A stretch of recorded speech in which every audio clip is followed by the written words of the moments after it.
আসসালামু আলাইকুম, welcome to Parvin রান্নাঘর।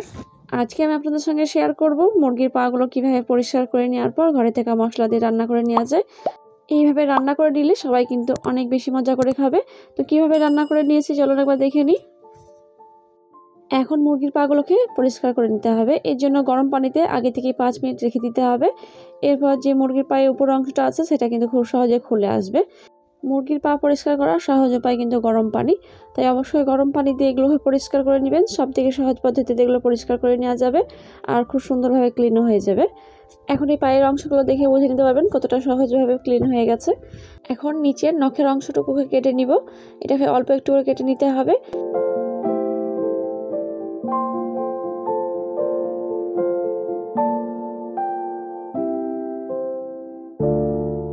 এইভাবে প্রত্যেকটা পা ক্লিন করে নেওয়ার পর কেটে নিয়েছি। কেটে নেওয়ার পর খুব ভালোভাবে পরিষ্কার করে ধুয়ে নিয়েছি।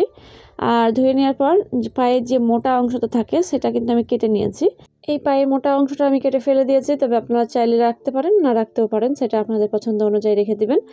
তো আমার এগুলো রেডি করে নেওয়া হয়ে গেছে। এখন আমি চুলায় কড়াই বসিয়ে পরিমাণ মতো পানি গরম করে নিয়েছি। পানিটা গরম হতে শুরু করেছে। এর মধ্যে আমি দিয়ে দিলাম লবণ 1 চামচ। পানিটা প্রায় গরম হয়ে এসছে। এর মধ্যে আমি লবণটাকে একবার মিশিয়ে নিলাম। তো এই গরম পানির মধ্যে পরিষ্কার করে নেওয়া পাগুলোকে দিয়ে দিব। আর পাগুলোকে দেওয়ার পর আমি সেদ্ধ করে নেব প্রায় 15 মিনিট। এই পাগুলো একটু মোটা ছিল তাই আমি 15 মিনিট সেদ্ধ করে নিয়েছি। তবে আপনাদের পাগুলো যদি ছোট সাইজের হয়ে থাকে সেক্ষেত্রে 10 মিনিট সেদ্ধ করে নেবেন। আর এই 10 মিনিট সেদ্ধতে কিন্তু অনেকটাই নরম হয়ে যাবে। আর এই পাগুলো যত বেশি নরম করে সেদ্ধ করবেন তত বেশি খেতে ভালো লাগবে, কারণ এখানে মশলাগুলো ঠিকমতো ঢুকে যাবে। তো ঢাকা দিয়ে প্রায় আমি 15 মিনিট সেদ্ধ করে নিয়েছি। 15 মিনিট পর আপনাদের দেখাচ্ছি। এখন এই পাগুলোকে দেখে বুঝে নিতে পারবেন কত সুন্দরভাবে সেদ্ধ হয়ে গেছে। সেদ্ধ হয়ে যাবে তখন দেখে বুঝে নিতে পারবেন পায়ের যে সাইডগুলো আছে সেগুলো খুলে একটু ফাঁকা হয়ে আসবে, তখনই বুঝে নিতে পারবেন এগুলো সেদ্ধ হয়ে গেছে। আর এই পানির মধ্যে যে পায়ের তেলটা বের হয়ে গেছে সেটাও কিন্তু আপনারা উপর উপর তুলে নিতে পারবেন। পানিটা ঠান্ডা হয়ে আসলে সহজে কিন্তু তুলে নেওয়া যায়। এখন পাগুলোকে রান্না করে নিব। এই জন্য চুলায় কড়াই বসিয়ে 50 গ্রাম তেল দিয়ে দিলাম। তেলটা একটু গরম হয়ে আসলে এর মধ্যে 2টা পেঁয়াজ কুচি দিয়ে দিলাম। আর পেঁয়াজ কুচিটা একটু পাতলা করে কেটে নিয়েছি, অনেক বেশি মোটা করে কেটে ফেলিনি।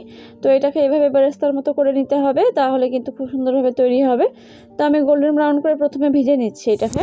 পেঁয়াজটা অনেকটাই গোল্ডেন ব্রাউন করে ভেজে নেওয়া হয়ে গেছে। এর মধ্যে দিয়ে দিব আদা, রসুন আর ধনে জিরে একসঙ্গে বেটে নিয়েছি, সেটাই 2 চামচ দিয়ে দিলাম।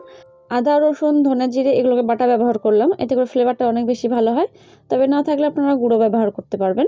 তো আমি একটা টমেটো দিয়ে দিলাম আর এটা ছোটো করে কেটে নিয়েছি। এর মধ্যে দিয়ে দিলাম শেজওয়ান চাটনি 2 চামচ। ছোটো চামচে 2 চামচ দিয়েছি, আর যদি বড় চামচ হয়ে থাকে সেক্ষেত্রে 1 চামচ ব্যবহার করবেন। আর যদি শেজওয়ান চাটনি না থাকে সেক্ষেত্রে স্কিপ করবেন। মুরগির পাগুলো রান্না করে নেওয়ার মেন পার্ট হচ্ছে মশলাগুলো ভেজে নেওয়া ঠিক মতো। আর যদি এই মশলাগুলো ঠিক মতো ভেজে নেওয়া যায় তাহলে কিন্তু রান্নাটা অনেক সুন্দরভাবে হবে আর সবাই অনেক পছন্দ করেও খাবে। তো এইভাবে কথায় কথায় কিন্তু মশলাটা ভেজে নেওয়া হয়ে গেছে আর সব কিছু একদম গলে গ্রেভির মতো হয়ে গেছে। এর মধ্যে আমি দিয়ে দিলাম লবণ 1/2 চামচ, আর ঝালের জন্য দিয়ে দিচ্ছি 1/2 চামচ মরিচ গুঁড়ো। এরপর দিয়ে দেবো হলুদ গুঁড়ো 1 চামচ, লাল মরিচের গুঁড়ো 1 চামচ। এরপর সবশেষে দিয়ে দেবো 2 চামচ মতো চিকেন মশলা। আর এই চিকেন মশলাটা অবশ্যই দেওয়ার চেষ্টা করবেন, এতে করে অনেক সুন্দরভাবে টেস্টটা বের হবে। শুকনো মশলাগুলো দেওয়ার পর একবার মিক্স করে নিলাম। এর থেকে বেশি ভেজে নিতে যাবেন না, তাহলে কিন্তু পুড়তে শুরু করবে। এইভাবে মশলাটাকে 1 থেকে 2 মিনিট কষিয়ে নেবেন। কষিয়ে নেওয়ার পর দেখবেন উপর থেকে তেলটা ভেসে উঠতে শুরু করেছে, তখনই কিন্তু সেদ্ধ করে নেওয়া পাগুলোকে দিয়ে নিতে হবে। এখন আমি এইভাবে 5 মিনিট আমি এই মশলার সঙ্গে খুব ভালোভাবে কষিয়ে নিব। আর এটা যত ভালোভাবে কষিয়ে নেবেন তত বেশি ভালো হবে। 5 মিনিট এইভাবেই লো টু মিডিয়াম আঁচে আমি মশলাটাকে ভালোভাবে কষিয়ে নিব। তো এই পায়ের সঙ্গে যদি মশলাটাকে কষিয়ে নেওয়া যায় তাহলে সব কিছু একসঙ্গে খুব ভালোভাবে মিক্স হয়ে যাবে। মশলাগুলো কষিয়ে নেওয়ার সময় যদি তলা থেকে লেগে আসে সেক্ষেত্রে আপনারা গরম পানি অল্প পরিমাণে ব্যবহার করবেন, দিয়ে আবারও কষিয়ে নেবেন। তো এইভাবে 5 মিনিট কষিয়ে নিয়েছি। কষিয়ে নেওয়ার পর কালারটা দেখে বুঝতে পারবেন অনেকটাই চেঞ্জ হয়ে গেছে। এখন আমি গ্রেভির জন্য গরম পানি দিয়ে দিব। আর এখানে পরিমাণ মতো গ্রেভির জন্য পানি দিচ্ছি। আমি কিন্তু এখানে অনেক বেশি গ্রেভি রাখবো না, কারণ শুধুমাত্র মশলাটা রেখে দিব আর এই মশলাটা যেন পায়ের মধ্যে লেগে থাকে সেরকমই কিন্তু রাখবো। তবে যদি আপনারা গ্রেভিটা বেশি রাখতে চান সেক্ষেত্রে পানিটা বেশি ব্যবহার করবেন। গ্রেভির জন্য যে পানিটা ব্যবহার করেছি ওই পানিটাই কিন্তু সেদ্ধ হয়ে গিয়ে খুব ভালোভাবে পায়ের মধ্যে মশলাগুলো ঢুকে যাবে। তো আমি 4 থেকে 5টা লঙ্কা চেরা দিয়ে এখন ঢেকে দেবো 5 থেকে 7 মিনিট। আর এই 7 মিনিটে খুব সুন্দরভাবে রান্নাটা তৈরি হয়ে যাবে। এখন আপনারা লক্ষ্য করলে বুঝতে পারবেন গ্রেভিটা কতটা রেখেছি। এর থেকে বেশি কিন্তু আমি আর রাখবো না, চুলার জাল অফ করে নামিয়ে দিচ্ছি।